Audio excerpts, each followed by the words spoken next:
Hello, ladies and gentlemen. Welcome to Indie Tuesday Reviews. My name is Jack, and here's a quick rundown of what this is before we begin.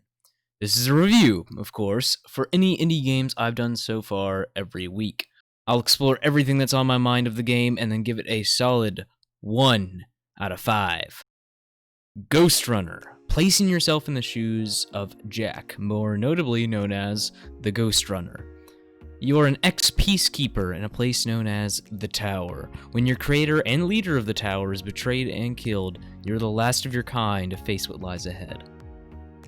Now, diving straight into it, the gameplay in this is nothing but amazing. It reminds me of Super Hot and how you can slow down time to dodge bullets, which of course is a mechanic you can do here, except you have a time limit. And you can always use the environment to your advantages. There's grappling hooks, there's walls you can just go across, you can slide, jump, it's amazing. Grappling's my favorite, of course, where you can just grapple from the ground, run on a wall, and then slice your enemies apart when you jump down. Ghostrunner is addictively fun. You also unlock more skills as you continue the game, so it never really gets dull. Like, I really love deflecting bullets and controlling the minds of my enemies, which is all stuff you gain with experience. It's the purest form of any modern arcade game I've ever seen. It's always fast-paced, always has you moving, you won't get a breath in combat, always having to keep moving and planning ahead for your next few steps, which just adds to the excitement of the game. Now, while you're playing the game, the music is just amazing. It's also fast-paced, so it just gives you more of that vibe, and I love it so much that I'm giving you guys the link to the soundtrack below. It's exhilarating, and it gives you more of this cyberpunk vibe. But what about the story? Was it engaging? Was it even good? Well, don't you worry, it was fine. The story is short and simple, very simple, and I give it props. I mean, when walking into this game, I expected it to be all effort into the gameplay and little, if any, into the story. But I was wrong. They still put a ton of effort into the gameplay, but they left a good bit of room for a good story. It's a simple revenge story, which has a good twist at the end, and a little room for hope. It's pretty touching. Not the best, but fitting for the game itself. Added along with that was the voice acting, which was also cool. Now, they have this emotion in it. The final line of Ghostrunner really stuck with me. I could feel Jack's emotion when he said the last line that I would hear from our main character. But, of course, all good things must come to an end. Now that I've quickly gone through all of the pros that I think are worth noting, we must sadly talk about the lows of the game. But before I begin, I just want to state that I believe the ups of this game, which I just previously mentioned, vastly outnumber the lows. So, let's start off with the biggest concern that I had personally, which was the Hell boss fight. Was it hard? No. It wasn't hard. It was just extremely awkward. The concept is cool, but it just didn't fit with the gameplay. Meanwhile, you had enemies that just blew up in your face.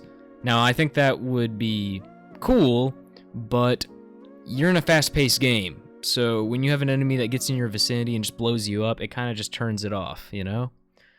And I had to stop and think to myself, whenever I saw these guys, how am I gonna get past these bastards?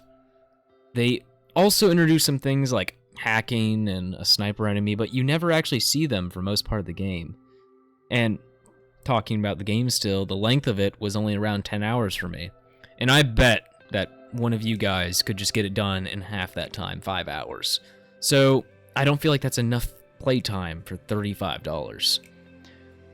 Now, the last thing I want to talk about is the parkour. I mentioned this previously. I love the parkour, but it's also the worst thing about the game. Essentially, it can be really clanky. The parkour is still really great, but it can glitch you into walls, which it did to me at one point. The faster you go, the more noticeable it is, where it's kind of awkward at times. It just really depends on how quickly you're trying to get through things. But overall, I give this a 4 out of 5. There was just too much to love about this game for me to really care about the lows that I just mentioned. It's fun, with a good story, great voice acting, good music. It's the best example I have to date for a modern, arcade-like game done right. Another not special message. Just a reminder to support the developers of this game, links to them and the game below if you want to support them. Even if I gave this game a low rating, I didn't. I suggest you go try it out for yourselves. Sorry for the inconsistent videos, by the way, guys. I've been really tampering with the audio of the videos and been trying to juggle 2 jobs while doing this as a full-time hobby. Once I have a system down for making these videos effectively, I'm sure I'll be able to give you guys more content soon enough. As always, if you guys enjoyed, you know the like button. If you want me to play anything else, comment. I will play it. And if you want me to stick around with you on your adventure through this endless vast ocean of YouTube, hit the subscribe button. Until next time, my name is Jack. I hope you all have a wonderful day, and as always, you do you. I'll see you all in the next video. Bye-bye.